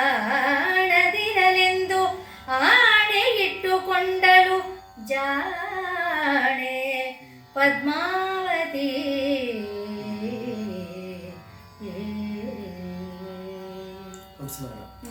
ತನಗೆ ತಾನೇ ವಿಧಿಸಿಕೊಂಡಂತ ಕಟ್ಟುಪಾಡಿದೆ. ಅದೇ ಹೇಳಿಲ್ಲ, ಹೀಗಿರೋ ನಾನು ಇಲ್ಲದೆ ಇದ್ದ ನೀನು ಹೀಗಿದ್ದು ಬಿಡಮ್ಮ, ನೀನು ಊಟ ಮಾಡಬೇಡ ಅಂತ ಹೇಳಿಲ್ಲ. ಅವಳು ಹೇಳ್ತಾ ಇದ್ದಾಳೆ, ತನ್ನ ಪಾತಿವ್ರತ್ಯವನ್ನ ಒಲೆಗಚ್ಚಿ ನೋಡ್ಕೊಡ್ತಾ ಇದ್ದಾಳೆ ಆದಯ್ಯನಿಗೆ. ಅಂದ್ರೆ ಎಷ್ಟಾದ್ರೂ ವೇಶ್ಯರ ಹೆಣ್ಮಗಳು ನೀನು ಮರಳಾಗ್ಬಿಡ್ಬಹುದು ಅನ್ನೋ ಅನುಮಾನ ಕಿಂಚಿತ್ತು ಬರಬಾರ್ದು ಅವನಿಗೆ, ಬರಬಾರ್ದು. ಯಾಕೆಂದ್ರೆ ಅವಳು ಅತ್ಯಂತ ಉತ್ತಮವಾದಂಥ ಸ್ತ್ರೀ ಆಗಿದ್ಲು. ಹೇಳ್ತಾಳೆ, ನೀನು ಸೋಮನಾಥನನ್ನ ತಗೊಂಡು ಬರೋವರೆಗೂ ಅಲ್ಲಿ ತನಕ ನಾನು ಉಂಡೋಡೆ, ಊಟ ಮಾಡಲ್ಲ, ಓಲೆಗಳನ್ನ ಬದಲಾಯಿಸಲ್ಲ. ಆ ತಿರುಪತಿ ತೆಗೆದು, ಯಾಕೆಂದ್ರೆ ಅವರಲ್ಲಿ ವಾರಕ್ಕೊಂದು ದಿನಕ್ಕೊಂದು ಬಗೆಯ ನಗಗಳನ್ನ ಹಾಕೊಳ್ಳೋದು ಪದ್ಧತಿ. ಅಷ್ಟು ಶ್ರೀಮಂತಿಕೆ ಇರೋರವರು. ದಿನಕ್ಕೊಂದು ರೀತಿಯ ವಾರದ ಆಭರಣಗಳನ್ನ ಹಾಕೊಳ್ಳೋರು. ಅಂಥದ್ದು ನಾನು ಹಾಕೊಂಡಿರೋ ಓಲೆನ ಬಿಚ್ಚಿಗಿಚ್ಚಲ್ಲ, ಅಂದ್ರೆ ಬೇರೆ ಓಲೆ ಹಾಕೊಳ್ಳಲ್ಲ, ಸುಖ ಕೇಳಿಸಲ್ಲ, ನಾನು ಅಭ್ಯಂಜನ ಮಾಡಲ್ಲ. ಅಂದ್ರೆ ಮೈಗೆ ನಿನಗಿಲ್ಲದ ಸುಖ ನನಗೆ ಬೇಡ. ನೀನು ದಾರಿಯಲ್ಲಿ ನಡೀತಾ ಇರ್ಬೇಕಾರೆ ಹೇಗೆ ಬೆವರುಗಟ್ಟಿ ಹೋದ್ರೂ ಸ್ನಾನಕ್ಕೆ ಅನುಕೂಲವಿರಲ್ವೋ ಹಾಗೆ ನಾನು ಇಲ್ಲ, ಹಾಗೆ ಇರ್ತೀನಿ. ನನ್ಗೆ ಅನುಕೂಲ ಇದ್ರೂ ನಾನಿಲ್ಲ. ಮೈಲಿಗೆಗಳಿಲ್ಲ, ಅಂದ್ರೆ ವಸ್ತ್ರ ಚೆನ್ನಾಗಿಲ್ಲ ಅನ್ನೋದು, ಬೇರೆ ಬೇರೆ ವಸ್ತ್ರಗಳನ್ನು ಉಟ್ಕೊಳ್ಳೋದು, ಅಂದವಾಗಿರೋದು, ಅಲಗಚ್ಚಿದೊಡೆ, ತುರುಬನ್ನು ಅಳಿದಿಟ್ಟೊಡೆ. ಈ ತುರುಬು ಇದೆಯಲ್ಲ, ಇದನ್ನ ನಾನು ಕೇಶ ಶೃಂಗಾರವನ್ನು ಮಾಡ್ಕೊಳ್ಳಲ್ಲ. ಕೇಶ ಶೃಂಗಾರವನ್ನು ಮಾಡ್ಕೊಳ್ಳೋದೇ ಇಲ್ಲ. ಯಾರನ್ನ ಸೆಳೀಬೇಕು? ನೀನೇ ಇಲ್ಲದ ಮೇಲೆ ಯಾರಿಗಾಗಿ ಶೃಂಗಾರ? ಬೇಡವೇ ಬೇಡ ನನಗೆ. ಹಾಗೆ ನನ್ನ ಅಪ್ಪ ಅಮ್ಮಂದ್ರ ಹತ್ರ ನಾನು ನುಡಿಯಲ್ಲ, ಮಾತಾಡಲ್ಲ. ನಾನು ಮಾತಾಡಿದ್ರೆ ನನಗಿಂತ ಖಳರುಂಟೆ, ದುರ್ಜನರಿದಾರಿಯೇ.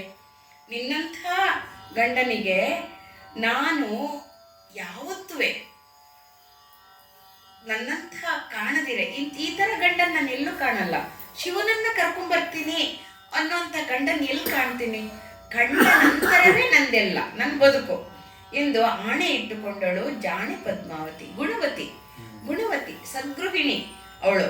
ವೇಶ್ಯಾಕುಲದಲ್ಲಿ ಹುಟ್ಟಿದ್ರು ಕೂಡ ವಿಠಲಿಗೆ ಆಸೆ ಪಡದಂಥ ಸತೀಮಣಿಯಾಗಿದ್ದಂಥ ಹೆಣ್ಣು ಮಗಳು.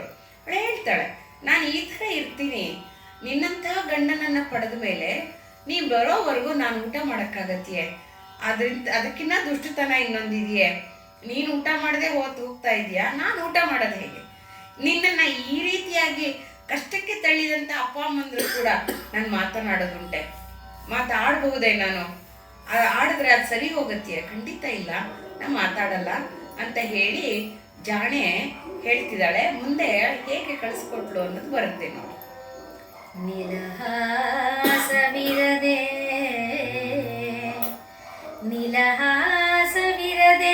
ಸೋಮಯ್ಯನಂ ತಂದು ಇಲ್ಲಿ ನಿಲ್ಲಿಸು, ದೂಷಕರ ಮೋದಲಿಸು, ತತ್ತವರೊಡನೆ ಕಲಸು,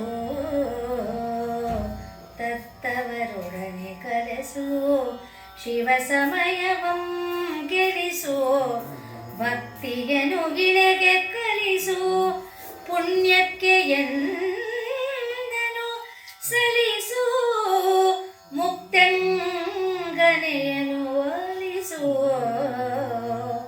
ಗಣವೃಂದದೊಳು ನೆಲಸು, ನಿಜ ಕೀರ್ತಿಗಂ ದಿಗ್ಭಿತ್ತಿ ತನಕ ಹರ ಕಲಿಸು ಎಂದೋ ಹರಸಿ ಸೇಸೆಯ ದಿಕ್ಕಿದ ಅವಳು ತನ್ನ ವಲ್ಲಭನ ಸಿರಿ ಮುಡಿಯೋಳು, ಹರಸಿ ಸೇಸೆಯ ದಿಕ್ಕಿದಳು.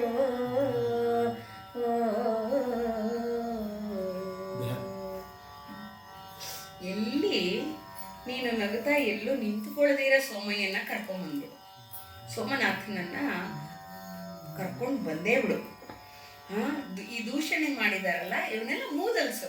ಶಿವನನ್ನ ತಂದ್ರೆ ಸಾಕು, ಅವರೇ ಅಣಗು ಹೋಗ್ತಾರೆ. ತತ್ತವರ ನೋಡೆ ಒಡೆಗಲಸು. ಇಲ್ಲೆಲ್ಲ ನಿನಗೆ ಅಣಗಿಸಿದಾರಲ್ಲ, ಏನೋ ಒಂಥರ ತೆತ್ತ ಹಾಗೆ ಮಾತಾಡಿದಾರಲ್ಲ, ಅವ್ರ ಹತ್ರ ಎಲ್ಲ ನೀನೇನ್ ಮಾಡು, ಶಿವನನ್ನ ತಂದು ನಿಲ್ಸು, ಶಿವನನ್ನೇ ಕಲಿಸು, ಅವ್ರಿಗೆ ಶಿವನನ್ನೇ ಕಲಿಸ್ಬಿಡು, ಶಿವ ಸಮಯವನ್ನು ಗೆಲ್ಲಿಸು, ಶಿವ ಭಕ್ತಿಯನ್ನ ಗೆಲ್ಲಿಸು. ನೀನು ಶಿವನನ್ನ ತಂದಂತ ಆ ಮುಹೂರ್ತ ಇಳೆಯೊಳಗೆ ಈ ಭೂಮಿಯಲ್ಲಿ ಭಕ್ತಿಯನ್ನ ಗೆಲ್ಲಿಸಲಿ. ನನ್ನನ್ನ ಪುಣ್ಯಕ್ಕೆ ನನ್ನನ್ನು ಸಲ್ಲಿಸು, ನನ್ನನ್ನು ಶಿವಭಕ್ತಿಯನ್ನಾಗಿ ಮಾಡದಿಯಲ್ಲ, ನನ್ನನ್ನು ನೀನು ಸಲ್ಲುವಂತೆ ಮಾಡು. ಇಲ್ಲಿ ಸಲ್ಲುವರು ಅಲ್ಲಿಯೂ ಸಲ್ಲುವರು ಅಂತ ಬಸವಣ್ಣ ಹೇಳಿರೋದು ಕರೆಕ್ಟು. ಇಲ್ಲಿ ಸಲ್ಲಿಸಿದ್ಯಾ ನೀನು, ಅಲ್ಲೂ ಸಲ್ಲಿಸೋ ಹಾಗೆ ಮಾಡು. ಮುಕ್ತಿಯಂಗ ನೀನು ಉಳಿಸು. ನೀನು ಕೈವಲ್ಯ ಸೇರಿದ್ರೆ ನನಗೂ ಕೈವಲ್ಯವನ್ನ ದಯಪಾಲಿಸು. ಗಣವೃಂದದೊಳು ನೆಲೆಸು. ನೋಡಿ, ಗೊತ್ತಿಲ್ಲದೆ ಅವಳ ಬಾಯಿಲಿ ಈ ಮಾತು ಬರುತ್ತೆ, ಗಣವೃಂದದೊಳು. ಯಾಕೆಂದ್ರೆ ಅವನು ಆದಿ ಗಣನಾಥ, ಅವಳಿಗೆ ಗೊತ್ತಿಲ್ಲ. ಯಾಕೆಂದ್ರೆ ಮಾಯಿ ಮುಸ್ಕಿರುತ್ತೆ ಜನ್ಮ ತಳೆದ ಮೇಲೆ. ಅವನಿಗೂ ಗೊತ್ತಿಲ್ಲ ತಾನು ಯಾರು ಅನ್ನೋದು ಅರಿವಿಲ್ಲ. ಗಣವೃಂದದೊಳು ನೆಲೆಸು. ನಿಜ ಕೀರ್ತಿಯನ್ನ, ನಿಜವಾಗಿ ಶಿವನ ಕೀರ್ತಿಯನ್ನ ದಿಗ್ಬಿತ್ತಿ ತನಕ, ಆದಯ್ಯನ ಕೀರ್ತಿ ಅಲ್ಲ, ಶಿವನ ಕೀರ್ತಿಯನ್ನ ದಿಗ್ದಿಗಂತಗಳಿಗೆ ಹಬ್ಬಿಸ್ಬಿಡು. ಹರ ಕಲಿಸು, ಹಾರಡಬಿಡು, ಹರಸಿ ಸೇಸೆಯ ನಿಕ್ಕಳು ಅಂತ ಶುಭ ಹಾರೈಸಿ ಅಕ್ಷತೆಯನ್ನ ಹಾಕಿ ಆರತಿ ಎತ್ತಿ ಕಳಿಸ್ಕೊಡ್ತಾಳೆ. ಯುದ್ಧಕ್ಕೆ ಕಳಿಸಿದ ಹಾಗೆ. ಇದಂತೂ ಮಹಾಯುದ್ಧ ಇದು. ಯಾಕೆಂದ್ರೆ ಹಸಿವಿನಲ್ಲಿ ಎಂತ ಬಿರುಬೇಸಿಗೆಯಲ್ಲಿ ಆದಯ್ಯ ಹೊರಟಿದ್ದಾನೆ ಶಿವನನ್ನ ಕರ್ಕೊಂಬರಕ್ಕೆ. ಮೃಡನ ಕರುಣೋದಯವ ಭಿನ್ನೈಸುವಂದದಿ ಧಡಿಸಿದ ಅರುಣೋದಯದೊಳು ಅತ್ತೆ ಮಾವಂದಿರು ಎದೆ ಹಡಿದೆರೆದು ಹಿರಿಯ ಬಸದಿಯ ಜಿನನ ಕಳೆ ಬಳಿಕ ನಿಲನಮ್ಮದೆ ನಡುಗಿ ಹುಲಿಗೆರೆಯಿಂದ ಹೊರವಡೆದು ಹೊರವಂಟು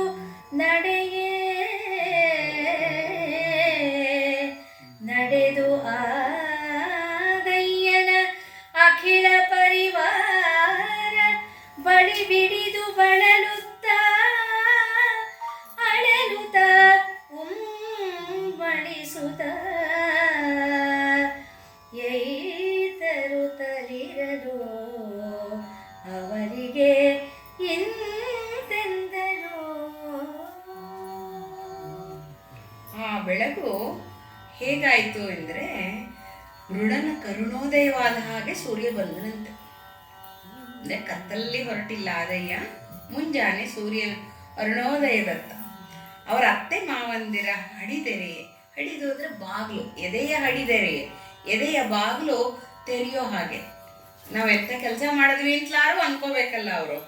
ಹಾಗೆ ಮನೆ ಬಾಗಿಲನ್ನ ತೆಗೆದಂತೆ. ಹೀಗೆ ಮಾಡಿ ಅಳಿಯನನ್ನ ಅಟ್ಟುತ್ತಿದೀವಲ್ಲ ಅನ್ನುವ ಹಾಗೆ ಅವ್ರಿಗೆ ಎದೆಗೆ ಅರ್ಥ ಆಗ್ಬೇಕು, ಅಂದ್ರೆ ಅವ್ರೊಳಗೆ ಅರ್ಥ ಆಗ್ಬೇಕು. ಹಿರಿಯ ಬಸದಿಯ ಜಿನನ ಕಳೆ ಬಳಿಕ ನಿಲಲಮ್ಮದೆ ನಡುಗಿತಂತೆ. ಯಾವ ಶಿವಾಲಯದಲ್ಲಿ ಜಿನಮೂರ್ತಿಯನ್ನ ನಿಲ್ಲಿಸಿದ್ರೋ ಅಲ್ಲಿ ಆ ಜಿನಮೂರ್ತಿ ಅಲ್ಲಾಡ್ಬಿಡ್ತಂತೆ, ಭೂಕಂಪ ಆದಂಗೆ ಆಯ್ತಂತೆ. ಹುಲಿಗೆರೆಯಿಂದ ಹುಲಿಗೆರೆಯಿಂದ ಹೊರಬೀಳಲು ಮನೆಯಿಂದ ಹೊರಬಿದ್ದು ನಡೆದನು ಆದಯ್ಯನ ಜೊತೆ ಅವನ ಆಪ್ತ ಪರಿವಾರಗಳಿತ್ತಲ್ಲ, ಅವರು ಅವನ ಹಿಂದೆನೆ ಬಂದ್ರಂತೆ. ಒಂದು ಬಳಲು ಹೋಗಿದ್ದಾರೆ ಅವರು. ಅಯ್ಯೋ ಇವನು ಹೊರಟೋಗ್ತಾನಲ್ಲ, ಇವನ್ ಜೊತೆಗಾಗಿ ನಾವು ಬಂದಿವಿ ವ್ಯಾಪಾರಕ್ಕೆ, ಇವನೇ ಹೋಗ್ತಿದ್ದಾನೆ ಅಂದ್ರೆ ಅಳಲು ಬೇರೆ ಅವ್ರಿಗೆ. ಅಯ್ಯೋ ಇವನಿಲ್ಲದೆ ನಾವಿರೋದು ಹೇಗೆ, ಉಮ್ಮಳಿಸುತ್ತ ಅಯ್ಯೋ ಎಂಥ ಕೆಲಸ ಆಗೋಯ್ತು ಅಂತ ಅನ್ಕೋತಾ ಇದ್ದಾರೆ. ಹೀಗೆಲ್ಲ ಆದಾಗ ಊರು ಹೊರಗೆ ಬಂದಾಗ ಅವ್ರಿಗೆ ಈ ಥರ ಹೇಳ್ತಾನೆ ಆದಯ್ಯ. ಏನಂತ ಹೇಳ್ತಾನೆ ಅಂದರೆ, ಮುಂದಿನ ಪದ್ಯದಲ್ಲಿ ಆ ವರ್ಣನೆ ಇದೆ. ಈತದಿನ್ನೇನ ತಂದಪೆನೆಂದು ಚಿತ್ತದಲ್ಲಿ ಧಾತು ಗುಂದದಿರಿ ಮರುಗದಿರಿ ಪದ್ಮಾವತಿಯ ಮಾತ ಮೀರದಿರಿ ನಾನೇಗೆ ಇದು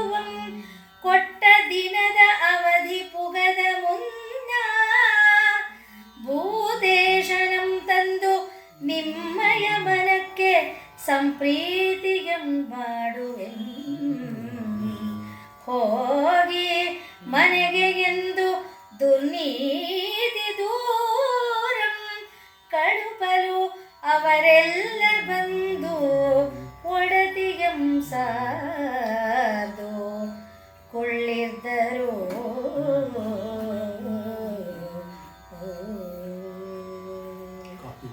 ಆಪ್ತೇಷ್ಟರಿದಾರಲ್ಲ, ಆಪ್ತೇಷ್ಟರೆಲ್ಲ ಆಪ್ತ ಮಿತ್ರರೆಲ್ಲರಿಗೂ ಹೇಳ್ತಾರೆ, ನೋಡಿ ಇದೆಲ್ಲ ಅಳಲ್ಬೇಡಿ, ನೀವು ಬಳಲಬೇಡಿ.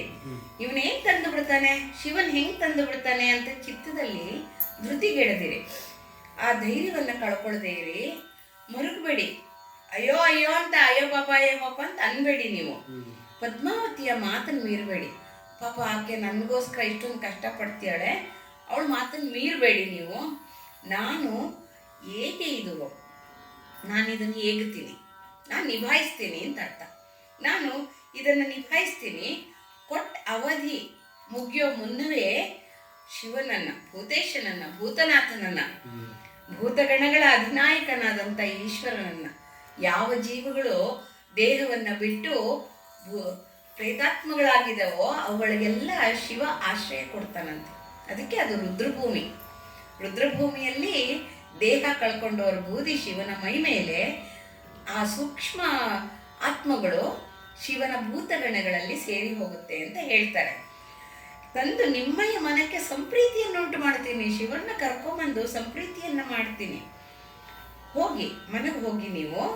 ದುರ್ನೀತಿ ದೂರಂ, ಅವರೆಲ್ಲ ದುರ್ನೀತಿಯ ಒಂದು ಚೂರು ಗೊತ್ತಿಲ್ಲದವರು ಅಂತ, ತುಂಬಾ ನಿಷ್ಕಲ್ಮಶರು ಆ ಸ್ನೇಹಿತರೆಲ್ಲ. ಏನೇ ತಂದೆ ಕಳಿಸಿದ್ದು, ಪಾರದತ್ತವರು ಕಳಿಸಿದ್ದಂಥ ಆಪ್ತೇಷ್ಟರವರು ಕಳುಹಿಸಲು ಅವರೆಲ್ಲ ಬಂದು ಪದ್ಮಾವತಿಯ ಹತ್ತಿರ ಬಂದು ಅವಳ ಸುತ್ತ ಕೂತ್ಕೋತಾರೆ. ಹೇಗೆ ಅವಳು ದುಃಖದಲ್ಲಿ ಇರ್ತಾಳೆ, ಗಂಡನನ್ನ ಕಳಿಸಿದಾಳೆ, ಅವಳಿಗೆ ಜೊತೆಯಾಗಿ ಕೂತಿದ್ದಾಳೆ. ಆದರೆ ಇದನ್ನ ತುಂಬ ಚೆನ್ನಾಗಿ ಈ ಪದ್ಯ ವರ್ಣಿಸಿದೆ, ತುಂಬ ಚೆನ್ನಾಗಿ ವರ್ಣಿಸಿದೆ. ಇಟ್ಟ ಮುಸು ಕಿಳಿವ ಸುಯಿನಯನದೊಳು ಹೊಳೆ ಹೊಳೆದು ಬಟ್ಟಾಡುವುದಕ ಗಲ್ಲವ ಹೊತ್ತ ಕೈ ಬಯಲ ನಿಟ್ಟಿಸುವ ಬೆರಗಿಂತು ಮಾಡಿದೆ ದೈವವು ಎಂಬ ಉಮ್ಮಳಿಕೆ ಕಾಮನೊಡಲ ಸುಟ್ಟು ಆತನಳಲಿಸದೆ ಬಹನೋ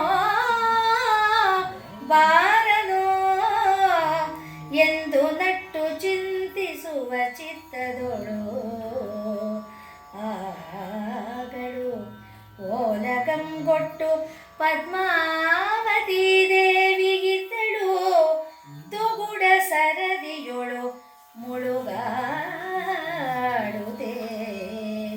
ಪದ್ಮಾವತಿ ದೇವಿಗಿದ್ದಳು.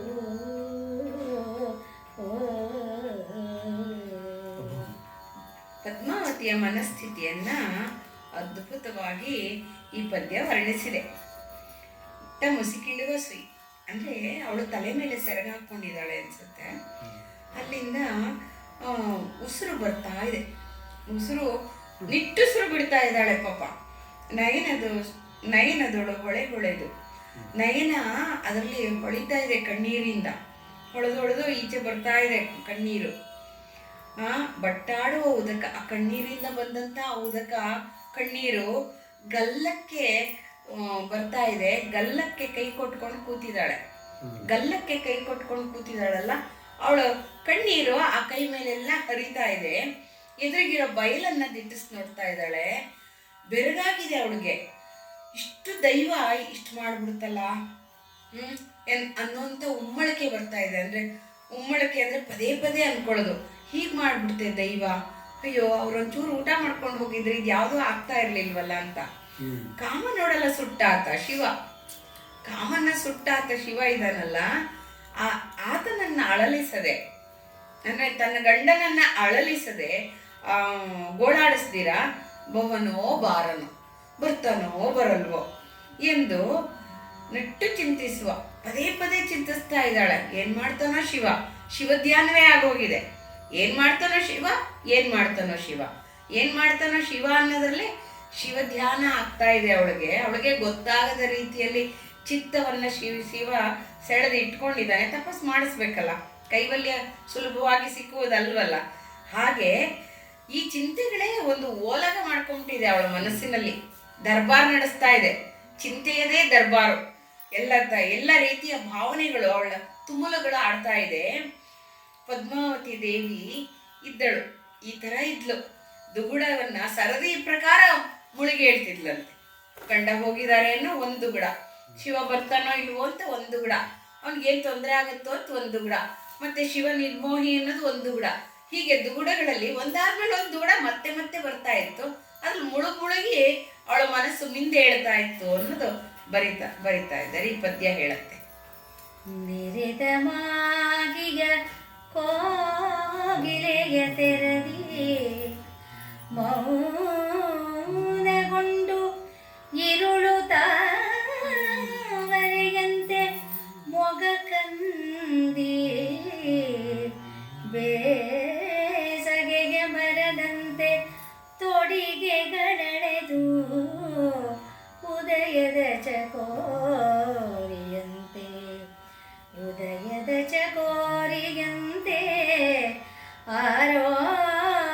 ಆರೋಗಳೆಯಲೊಲ್ಲದೆ ಮರುತನಲ್ಲಾಡದೆ ಎಳೆಲತೆಯಂತೆ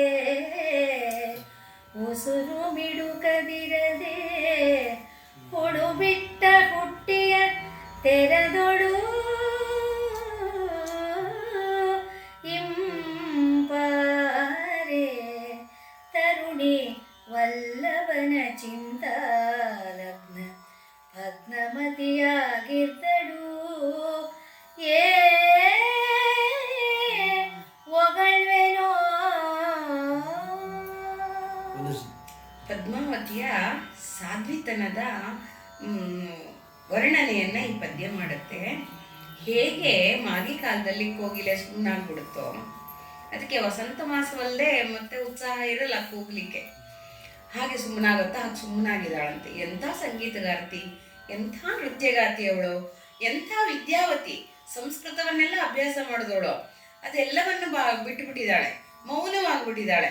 ಅಂದ್ರೆ ಅವಳ ಮೆಲು ಮಾತುಗಳಿಲ್ಲ, ಗಿಳಿಗಳನ್ನ ಮಾತಾಡಿಸುವಂತ ಆನಂದವಿಲ್ಲ, ನವಿಲನ್ನ ಆಡಿಸುವಂತ ನೃತ್ಯ ಜಾಣ್ಮೆ ಎಲ್ಲವನ್ನೂ ಬಿಟ್ಟುಬಿಟ್ಟಿದ್ದಾಳೆ, ಬಿಟ್ಟು ಕೂತಿದ್ದಾಳೆ.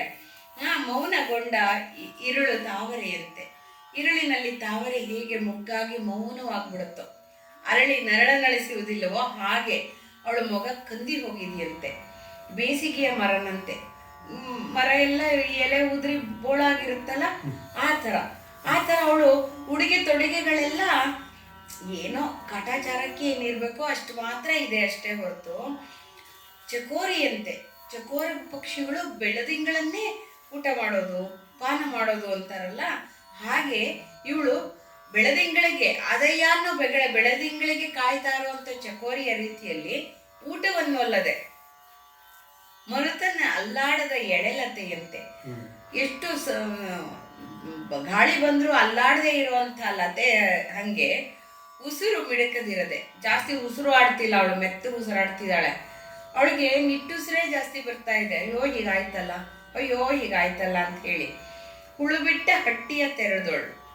ಅಂದ್ರೆ ಜೇನು ಹುಳುಗಳೆಲ್ಲ ಹೊಟ್ಟೋಗ್ಬಿಟ್ರೆ ಅದು ಹೇಗಿರುತ್ತೆ? ಬರೀ ಜೇನು ಹುಟ್ಟಲ್ಲಿ ಏನಿರುತ್ತೆ? ಸಾರವಿಲ್ಲ, ಸಂತೋಷವಿಲ್ಲ, ಸುಮ್ಮಾನವಿಲ್ಲ, ವಿಲಾಸವಿಲ್ಲ, ಈ ರೀತಿ ಆಯ್ತಂತೆ. ತೆರದಿ ಇಂಪೆ ಆರೋಯ್ತು. ಅಂದ್ರೆ ಬದುಕಬೇಕು ಅನ್ನೋ ಇಂಪೆ ಆರೋಯ್ತು. ಆ ತರುಣಿ ವಲ್ಲಭನ ಚಿಂತಾಲಗ್ನ, ವಲ್ಲಭನನ್ನೇ ಚಿಂತೆ ಮಾಡಿಕೊಂಡು ಪ್ರತಿಯೊಂದು ಕಾಲದಲ್ಲೂ ಪ್ರತಿಯೊಂದು ಮುಹೂರ್ತದಲ್ಲೂ ಭಗ್ನಮತಿ ಆದ್ಲು. ಅಂದ್ರೆ ಮನಸ್ಸಿಗೆ ಅತ್ಯಂತ ಖಿನ್ನಳಾಗಿ ಇದ್ದಿದ್ದನ್ನ ಏನು ಹೊಗಳ್ಳಿ, ಅಂಥ ತಪಸ್ವಿನಿ ಆಗ್ಬಿಟ್ಲಲ್ಲ ಅವಳು. ಭೋಗಜೀವಿ ಆಗಿದ್ದವಳು ತಪಸ್ವಿನಿ ಆಗ್ಬಿಟ್ಲಲ್ಲ ಅಂತ ಹೇಳಿ ಮುಂದಿನ ಕತೆ. ಮಡದಿಯಿಂತಿರಲು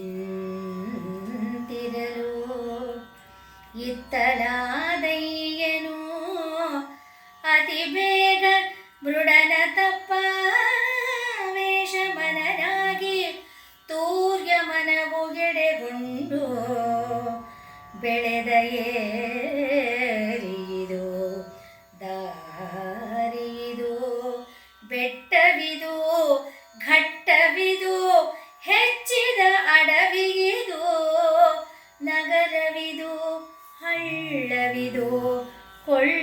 ಮರವಿದು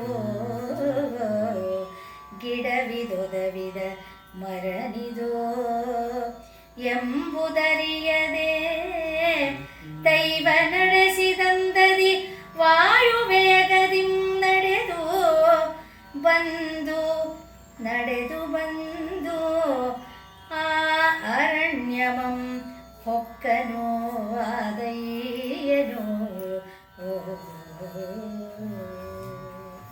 ಪದ್ಮಾವತಿಯ ಸ್ಥಿತಿ ಈ ರೀತಿ ಇರ್ತಾ ಇದ್ರೆ ಅತ್ತ ಆದಯ್ಯ ಹೋಗಿದ್ನಲ್ಲ, ಅವನು ಮೃಡನ ತಪಾವೇಶ ಅಂದರೆ ಮೃಡ ಧ್ಯಾನವನ್ನೇ ಮಾಡಿಕೊಂಡು ಆವೇಶ ಇತ್ತಂತೆ ಮನಸ್ಸಿಗೆ. ಭಕ್ತರು ಆವೇಶ ಪಟ್ಕೊಂಡು ಹೋಗ್ತಾರಲ್ಲ, ನಿತ್ಯ ಪರಾಕ್ರಮಾಟೋಪ ನಿರೀಕ್ಷಣ ಸಮತ್ಸುಖ ಆಟಾಟೋಪವಾಗಿರ್ಬೇಕಂತೆ. ತಾಯಿ ಅದನ್ನ ಹೇಳ್ತಾಳೆ ಲಲಿತಾ ಸಹಸ್ರನಾಮದಲ್ಲಿ.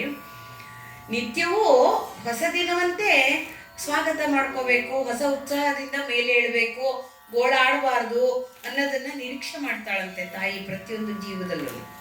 ಅದನ್ನ ಇಲ್ಲಿ ಮಾಡ್ತಾ ಇದ್ದಾನವನು ಆವೇಶಮನನಾಗಿ. ಏನೂ ಗೊತ್ತಾಗ್ತಿಲ್ಲ, ತೂರ್ಯ ಮನವೆಡೆಗೊಂಡು ಮನಸ್ಸು ತುರಿಯಾವಸ್ಥೆಯಲ್ಲಿದೆ, ಭಾವ ಸಮಾಧಿಯಲ್ಲಿದೆ.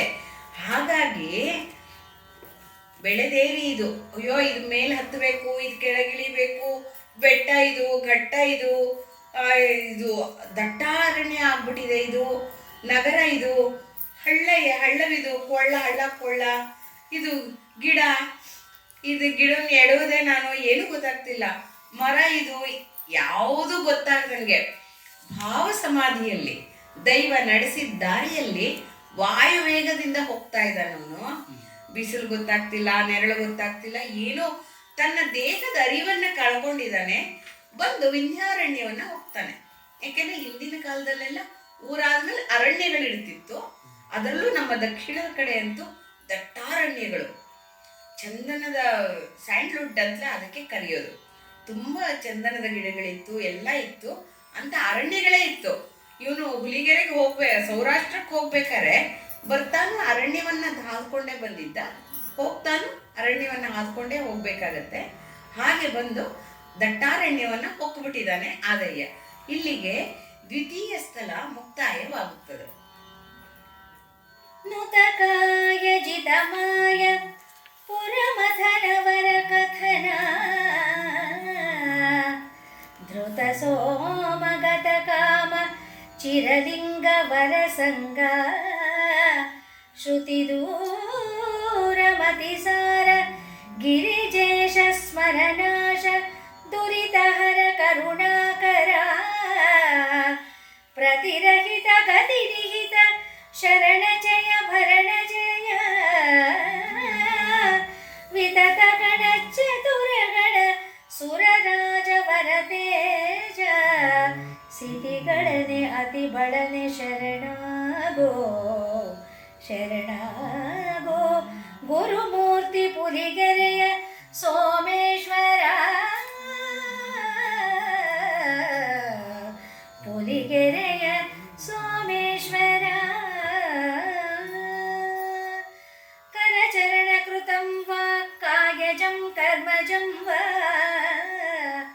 ಶ್ರವಣನಯನಜಂ ವಾ ಮಾನಸಂ ವಾ ಪರಾದಂ ವಿಹಿತಮವಿಹಿತಂ ವಾ ಸರ್ವಮೇತತ್ ಕ್ಷಮಸ್ವ ಜಯ ಜಯ ಕರುಣಾಬ್ಧೇ ಶಿವ ಶಿವ ಕರುಣಾಬ್ಧೇ ಶ್ರೀ ಮಹಾದೇವ ಶಂಭೋ